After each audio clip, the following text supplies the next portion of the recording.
ஈரோடு மாவட்டத்தில் petrol, diesel விலை குறைப்பு உள்ளிட்ட கோரிக்கைகளை வலியுறுத்தி சாலை போக்குவரத்து சங்கத்தினர் ஆர்ப்பாட்டத்தில் ஈடுபட்டனர்.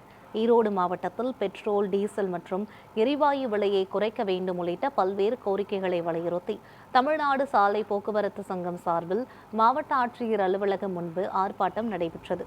காலாவதியான சுங்கச்சாவடிகளை அகற்றுதல், ஆன்லைன் அபராத முறையை ரத்து செய்தல், வாகன காப்பீடு கட்டணத்தை குறைத்தல் மற்றும் தொழிலாளர்களின் ஓய்வூதியத்தை உயர்த்துதல் உள்ளிட்ட கோரிக்கைகளை வலியுறுத்திய சங்க நிர்வாகிகள் கோரிக்கைகள் நிறைவேறாவிட்டால் அடுத்த கட்ட போராட்டம் குறித்து முடிவு எடுக்கப்படும் எனவும் எச்சரிக்கை விடுத்தனர்.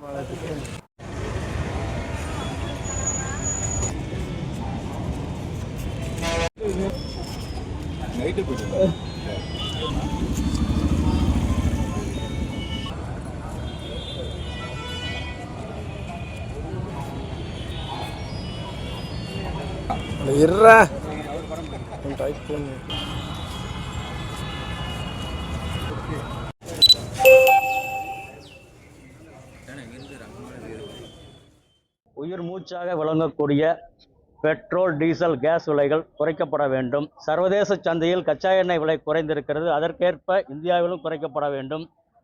காலாவதியான சுங்கச்சாவடிகள் அகற்றப்பட வேண்டும். டோல்கேட் கட்டணங்கள் குறைக்கப்பட வேண்டும். ஆன்லைன் அவதாரம் கைவிடப்பட வேண்டும்.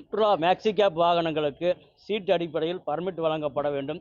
இன்சூரன்ஸ் பிரீமியங்கள் குறைக்கப்பட வேண்டும். நலவாரியங்களில் கட்டுமான தொழிலாளர்கள் உயிரிழப்பு விபத்து ஏற்படும் போது ரூ. 8 லட்சம் வழங்கப்படுகிறது. அதுபோல் ஆட்டோ தொழிலாளர்களுக்கும் ஒர்க் ஷாப் தொழிலாளர்களுக்கும் வழங்கப்பட வேண்டும்.